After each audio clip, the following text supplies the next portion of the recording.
do people go to church? Right? Because that's what's going on. Well, and why should they? Right. Because that's a discussion. So Jonathan took me to an Orthodox ceremony in Seattle, and like I wasn't into it. I found it grated on me.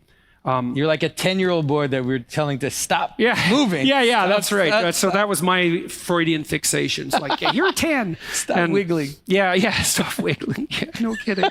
No kidding.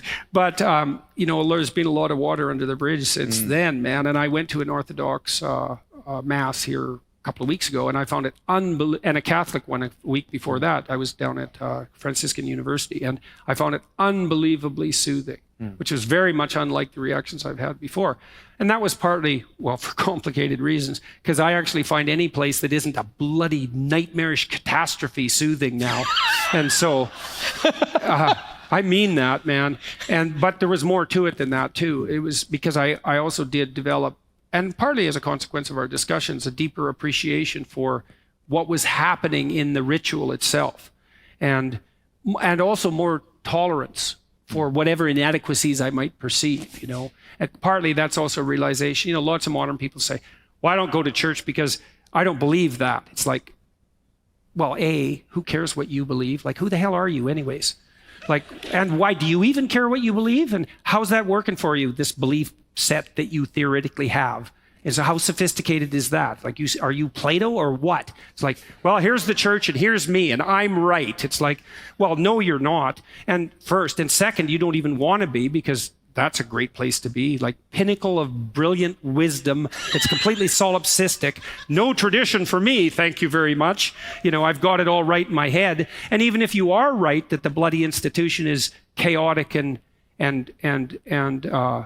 decadent in some fundamental sense, it's like, well, good, there's something for you to do, like there always has been throughout the entire history of mankind, because that's Osiris, right? The once great king who's fallen into disrepair. It's like, well, if the church is broken and you're the genius to see it, why don't you go fix it? Well, then you might say, well, we'll just abandon it. It's like, okay, well, fine. You're going to get rid of that, You're going to get rid of marriage. You're going to get rid of funerals. You're going to get rid of Christmas. You're going to get rid of any sense of sacred time. You're going to dispense with the whole history of what Judeo-Christian thought. You're going to dispense with the idea of the sacred nature of the individual. Like, how far are you willing to go with this?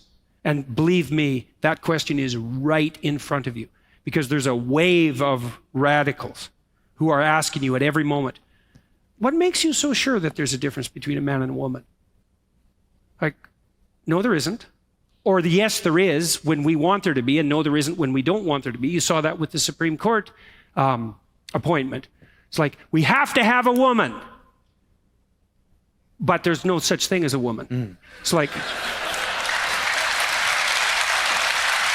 and so, yeah, you Frenchmen, you've abandoned your Catholicism. You think the Catholics, they were crazy. It's like, you ain't seen nothing yet.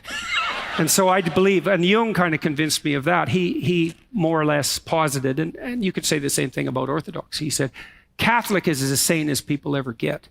And that's partly because we have to have one foot in the dream and the mystery. We have to. And I heard Douglas Murray speak recently about this. That was very interesting, because Murray is an atheist, essentially, and he has a variety of reasons for that.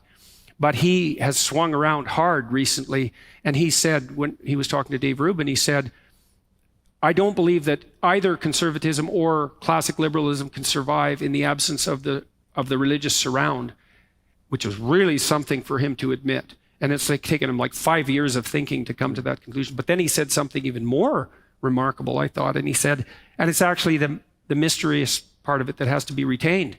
The virgin birth, the resurrection, the crucifixion, all of that crazy mythology, let's say, because otherwise it just degenerates into another form of cheap social justice. And like, don't we have enough of that? And I think now I don't know what to make of that, because, well, and that's why we have discussion continually about what would you say? Well, the transcendent, I suppose, the miraculous, the transcendent, the idea of the resurrection, for example, and all of that. It's like, well, what do you do with that? And the answer is, we don't know, but we don't throw it out without having some sense of what's going to come in to replace it. And we're seeing that now. You know, look at us. We're so confused. No bloody wonder the Russians are at war with us. It's like, we're not having anything to do with those people. They simultaneously proclaim that a woman is absolutely necessary for the highest position in the land, or one of them, and that the same person says, well, I don't even know what a woman is. It's like, well, are those people insane? It's like, clearly, that's just way too far, right? Like, when I talk to my Democrat friends, I say, look, you can have one of those. You know, there's either no distinction between a man and a woman, or it's important that a woman's on the Supreme Court. But there's no bloody way I'm giving you both. So, because I don't even know how to do that. I have no idea how to do that. Like, what am I supposed to do? Celebrate womanhood and simultaneously celebrate the fact that the differences between men and women are so trivial that they're irrelevant and they can be changed at whim. That is insane. It violates the law of non-contradiction. And so there's no, you think religious people are crazy.